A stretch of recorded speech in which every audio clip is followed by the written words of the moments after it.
What's going on, y'all? It's Hunter Elliott here, and I'm with rangehot.com, as I hope you remember. And this afternoon, I got something really cool for you. I hope you're going to be interested in this. This is the Rotex 10 silencer from B&T USA. Now, B&T is an older company, and they've got a really good solid reputation in the silencer suppressor market. And they opened up a facility down in Florida, and they're manufacturing these cans now, hence where we get B&T USA. And this is the Rotex 10, and it's pretty cool.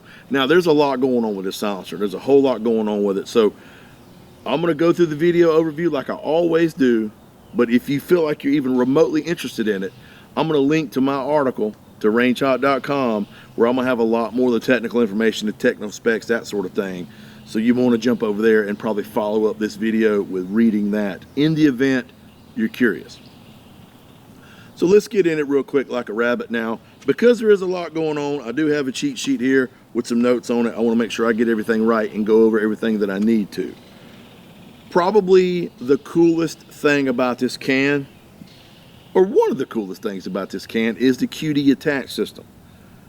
It attaches to any standard NATO A2 flash hider, otherwise known as the birdcage. So whatever rifle you got, if you got a birdcage flash hider, boom, you can QD this can to it.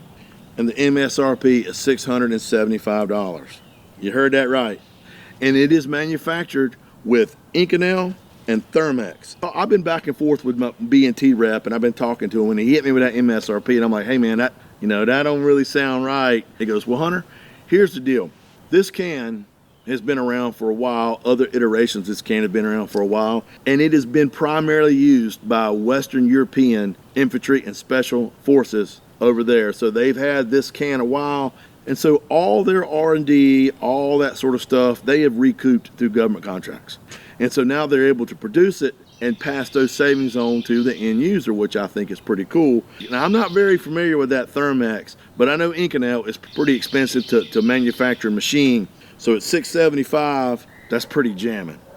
There are no barrel length restrictions, and it is full auto rated. The primary host we had for this can was a Colt 6933, which is a little SBR, Colt 6920, which is basically the 16-inch version of this, then a couple Barnes precision machine rifles in full auto. So we shot this semi-automatic, full automatic. Out at 100 yards, there were no changes in accuracy from the rifles. It is not a traditional baffle stack type can, but it does have star type baffles in it, and that was going to give you a little bit more of a feel like you're running a pretty good muzzle brake.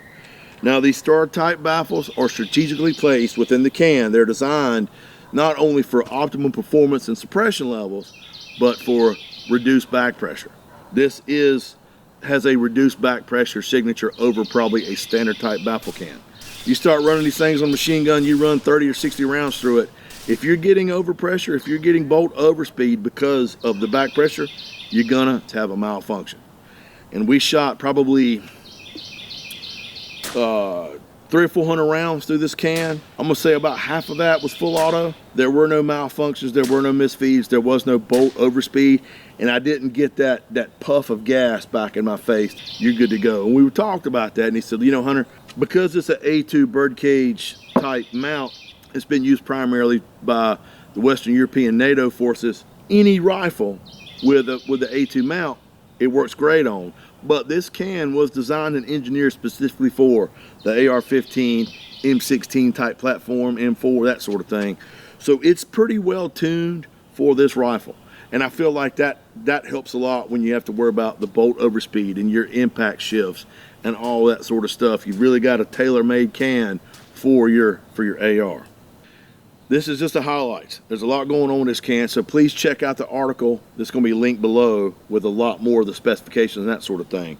But if you're in the market for a can, if you're in the market for an AR can, and you don't want to have to worry about barrel length restrictions and is it full auto rated and this, that, and the other, at a $675 MSRP, man, I'm gonna tell you what, this would be pretty hard to beat. Now, I reviewed a lot of silencers, and I reviewed a lot of AR silencers, and you know, I think this is a contender for probably, it's probably my favorite AR can that I've run to date, just because of the versatility, how it's designed, how it's machined, and it really didn't give me any trouble as far as reliability without having to swap out parts on my rifle, with going with a heavier buffer or adjustable gas system and all that sort of stuff. I've rambled on enough.